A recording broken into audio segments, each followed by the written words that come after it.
Autre extrait, toujours la suite de la nouvelle de Alexandre Pouchkine, qui s'intitule Le coup de pistolet et traduit par Prosper Mérimée. Je rappelle la dernière phrase. Une occasion imprévue nous surprit tous étrangement. Un jour, une dizaine de nos officiers dînaient chez Silvio, ont bu comme de coutume, c'est-à-dire énormément. Le dîner fini, nous priâmes le maître de la maison de nous faire une banque de pharaon. Après s'y être longtemps refusé, car il ne jouait presque jamais, il fit apporter des cartes, mit devant lui sur la table une cinquantaine de ducats et s'assit pour tailler. On fit cercle autour de lui et le jeu commença.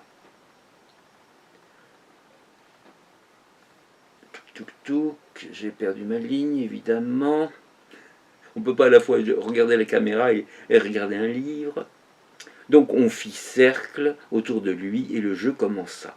Lorsqu'il jouait, Silvio avait l'habitude d'observer le silence le plus absolu. Jamais de réclamation, jamais d'explication.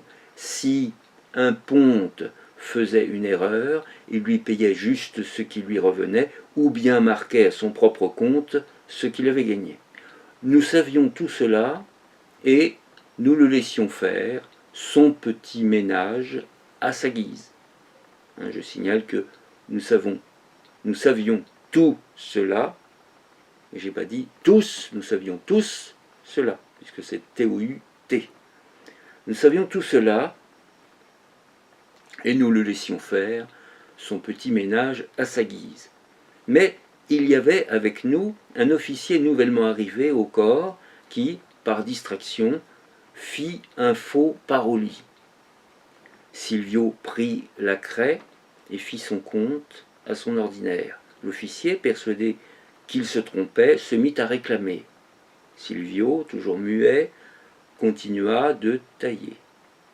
L'officier, perdant patience, prit la brosse et effaça ce qui lui semblait marqué à tort. Silvio prit la craie et le marqua de nouveau. Sur quoi l'officier, échauffé par le vin, par le jeu et par les rires de ses camarades, se crut gravement offensé et, saisissant de fureur un chandelier de cuivre, le jeta à la tête de Silvio qui, par un mouvement rapide, eut le bonheur d'éviter le coup. Grand tapage. Silvio se leva, pâle de fureur, et les yeux étincelants. « Mon cher monsieur, dit-il, veuillez sortir et remercier Dieu que cela se soit passé chez moi. » Personne d'entre nous ne douta, personne d'entre nous, personne, rien de drôle, mais bon. Personne d'entre nous ne douta des suites de l'affaire, et déjà nous regardions notre nouveau camarade comme un homme mort. L'officier sortit en disant qu'il était prêt à rendre raison à monsieur le banquier, aussitôt qu'il lui conviendrait. Le pharaon continua encore quelques minutes, mais on s'aperçut que le maître de la maison n'était plus au jeu. Nous nous éloignâmes l'un après l'autre et nous regagnâmes nos quartiers en causant de la vacance qui allait arriver. Le lendemain, au manège, nous demandions si le pauvre lieutenant était mort ou vivant quand nous le vîmes paraître en personne.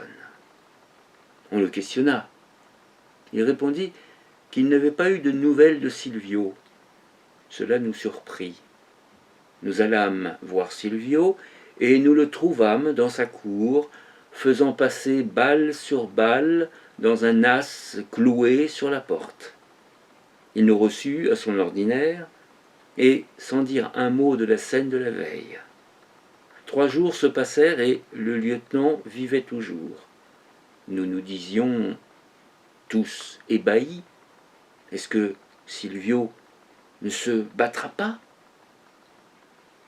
Silvio ne se battit pas. Il se contenta d'une explication très légère et tout fut dit. C'était le 2e extrait de Alexandre Pouchkine, Le coup de pistolet, pour cette version, donc version Chabrou, lecture impromptue, hein, on est entre nous en version brouillonne.